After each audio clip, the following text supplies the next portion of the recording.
First and foremost, we went into this draft tonight and still into this draft tonight.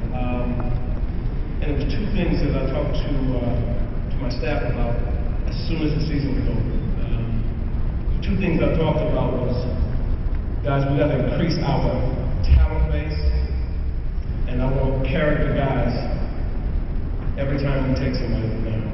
And so, with the selection of Austin Daye tonight, we cover ourselves with both of those things. He's an extremely talented, skilled young guy, 6'11" kid that has perimeter skills. He is skinnier than Taysom, so we never know that. But we like his skill set. We like his growth. We like his basketball IQ. He's an extremely smart young player. Been around the game all his life. His father played with the Boston Celtics. And he's also a high character guy.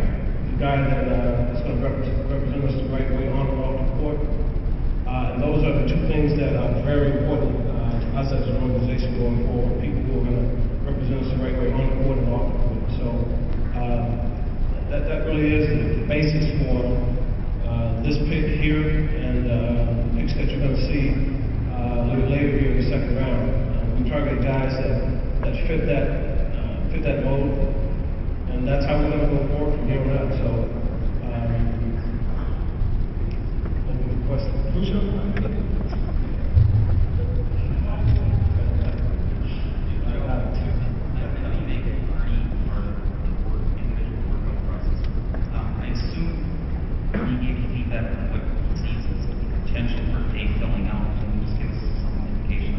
Yeah, Arnie and I, actually, when we bring every player in here to work out, usually later on in the evening, Arnie and I will sit down and we'll talk about just physically where the kid is and what he sees and what he thinks.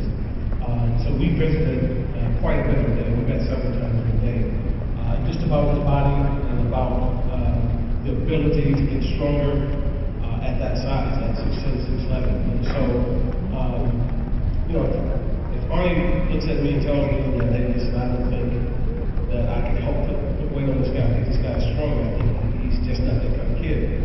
That would have, I don't know if that would stop him from making a pick, but would have gave me a little bit more pause. But he felt very comfortable that he could get this kid a lot stronger. And that was very important for us, if he can get stronger. If you look a couple years down the road when he has a chance to put on some weight and size, you still project him to be kind of Kevin Durant type big man, or do you ever see him being a more of a post guy? You know what? He posted up some in college. What we see though is a versatile player. I really like to draft guys. Whenever I draft a guy, I like one to be able to play more than one position. And we feel like he's going to be able to play the 3 and the 4. And we like to just pigeonhole a guy into one position. That's tough to do because if he doesn't have one that night at that position, you really can't play it. And so.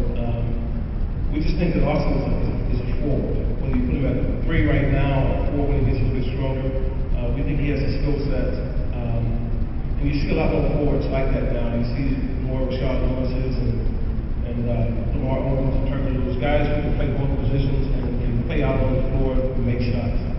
So when you guys drafted Jason Maxwell a few years back, you guys mentioned one of the reasons you did that was because of the growth and development you saw with Ben Wallace.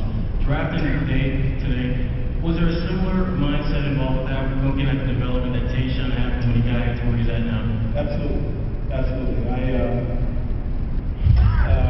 You know, what you're talking about is you know, what allowed us to draft Maxwell is just watching Ben Wallace at pretty much the same size do what he did for so many years here. And we saw Maxwell in college doing some of those same things, and we felt very comfortable because we say we've seen proof that this can work. And the same thing today. I don't know. We don't have Tayshaun Prince. I don't know if I can get my arms around a guy being real slim, coming in here and getting it done. But you know, watching Tayshaun over the last 6 or 7 years, it lets you know that guys like that can get on the floor and be major factors for your team.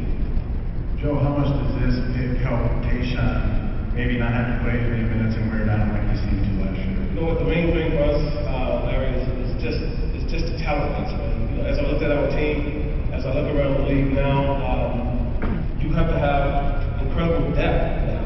And when you see teams like Cleveland trade for Shaq, when you see Orlando trade for Vince Carter, and somebody else may have been traded.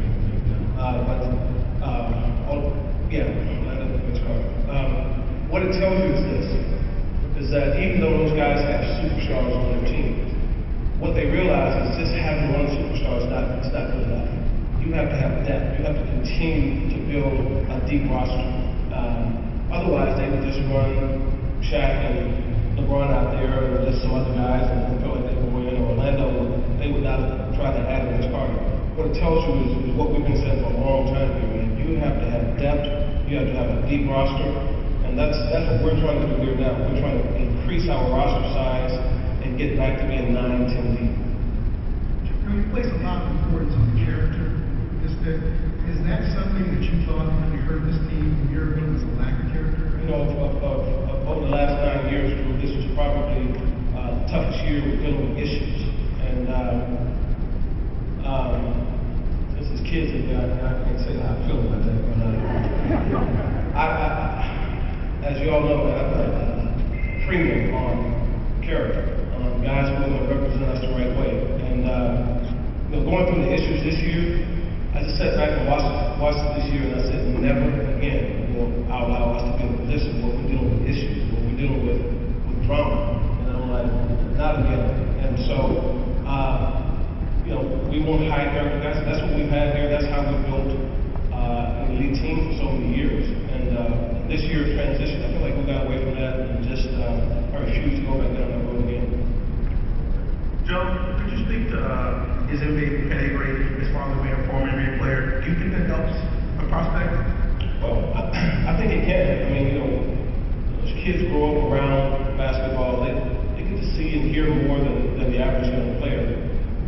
And they understand the different side of it. They see behind the scenes. They see more than the 2 hours of play on the court like most kids do. They see how hard you work off season. They see how hard you work in practice. They see the sacrifice you make. So I think from that perspective, I think it does help because they come in much better prepared for this world. They've been around it. They've lived it before.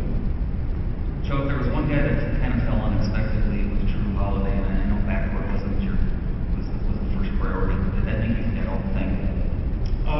We feel good about our backcourt.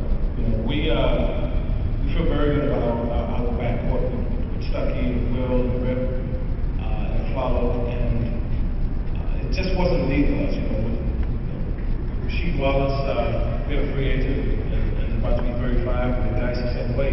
We had to focus on the front court. We had to get younger and more skilled and more talented up front. And so all day today, as of yesterday, everybody around the league knew there was going to be one guard that falls in the draft. And people were trying to figure out who it was going to be. About midday today, everybody in the league kind of figured out that it would probably be Drew Holiday that fell. And so people knew a guard was going to fall. But when we drafted right expected 2 years ago, it makes no sense to come back here 2 years later and draft another sixth-grade kid like that. As the draft was progressing down, were you in a situation where Clark and Daye won 1A, or were you really disappointed that Clark got taken away before? That's a secret that I've never done. You know what? Listen, we had both of those guys right there, and we knew we were going to get one of those guys. We knew we were going to get one of those 6'10", 6'11", skilled big men, and that's what we were looking for. We were looking for someone to come in and fill front court positions. And but I talked to Steve Kerr earlier today, so I had pretty good idea what they were going to do. So we kind of knew early on.